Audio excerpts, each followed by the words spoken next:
With the election of President Trump, many are hopeful that a reorientation from secularism to religiosity will take place in America in particular, and the West in general. The vast majority of people applauding this direction are disgruntled populists that are a part of Trump's movement, which is mostly neo-Protestant. The rise of religious sentiment in America will also undoubtedly be a rise of Protestantism, since it is the biggest Christian denomination here. While other forms of Christianity will exponentially grow as well, they won't be able to compete with the sheer scale of varying and never-ending Protestant denominations. Ironically, the rise of religious sentiment in the U.S. represents a direct threat to American Orthodoxy, since if any of the fundamentalist Protestant denominations gain prominence on the American scene, they could potentially start persecuting the Orthodox Church, like in the past. As we know from the pandemic period, the freedom of worship and assembly are rights mostly granted by the state. However, that does not mean that the religious awakening that is taking place in America cannot benefit Orthodoxy at all, as we must try to maximize our missionary endeavors in order to have a firm base when things will get tougher in the future. And make no mistake, they will. Simply put, if we don't have the numbers, in the end, we won't survive. Even though comparing America with ancient Rome is sort of a cliché move nowadays, we still believe that there is great wisdom to be learned from it. One striking resemblance with the Roman Empire is its diverse religious milieu that contains a wide section of faiths from across the globe that have slowly started taking root in the U.S. with its native population. As we all have seen during Trump's presidential candidacy and victory, there are numerous parties closely involved with his new term. These groups are not heterogeneous and are comprised out of people of varying ethnicities and religions, such as Christians, Jews, Neo-pagans, New Age, but also Hindus, Muslims, and Buddhists. While all these faiths apparently have little in common with each other, the one connecting line is their involvement in the American system. We would not go as far as to say that these faiths have been Americanized, or that the adherents of these faiths have been Americanized. What we would say is that the one thing connecting everyone is their citizenship and ability to influence the state socially, economically, politically, and religiously.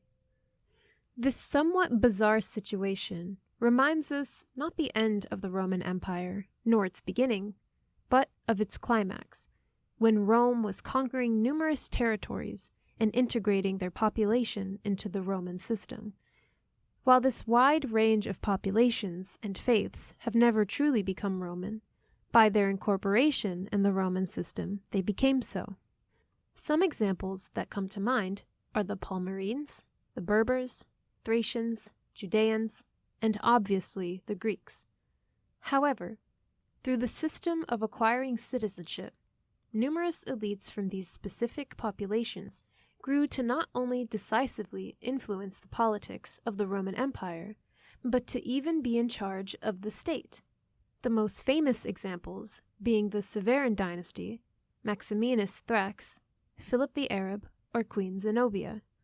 But across the decades, the Roman system realized that it needed more in order to confirm the loyalty of these varying groups, in addition to citizenship. So, they came up with the imperial cult, in which the Roman emperor was being both the symbol of unity of all ethnicities and cultures, but also a deity that was supposed to breach a gap between the various religions of the empire. While we aren't saying that Trump has become a religious icon yet, we cannot help but notice that it is his cult of personality that brought together the vast range of people groups that supported his campaign and lent him their power, but also their prayers.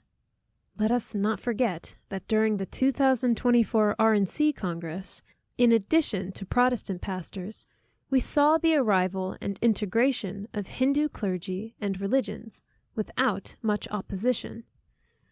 While conservative Americans are already accustomed to the well-known phrase Judeo-Christian, which blends Christian and Jewish principles and ethos, in the last year we saw the addition of Islam to the diarchy, and now even Far Eastern religions are trying to be included as well. Going back to the Roman model, we see that varying pagan religious systems worked well together to a certain extent, being unified under the Roman emperor, but it did not manage to outlive the arrival of Christianity. While initially the Roman system tried to include Christianity in its religious bazaar and syncretize it, this endeavor proved to be futile, due to the staunch rejection of compromise by the early Christians. Similarly, most of the Second Temple Jews resisted the incorporation of the foreign elements into their religion. Remember the Maccabean revolts, and actively sought to convert their opposition rather than to coexist with it. While the Christian population, power, and cohesion before the time of Emperor Constantine is not known precisely, we can guess that it was sufficient to convince enough traditional Roman and non-Roman elites to lay aside their own religious traditions in order to convert to the new faith. The American model that we see today is like the begging of the imperial Roman model at its height. So it is our belief that not only Trump will not convert to Orthodoxy, but neither will his immediate successors.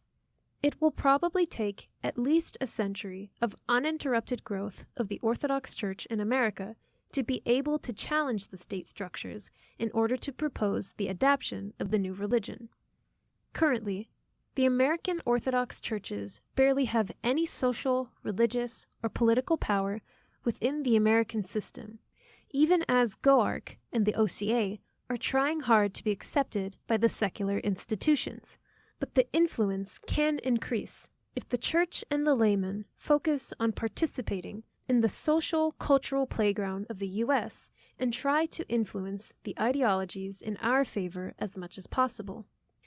Remember that all the various ethnical and religious elites of the Roman Empire that ruled over the state ultimately failed due to the population not being able to sympathize with them and consider them to be foreigners.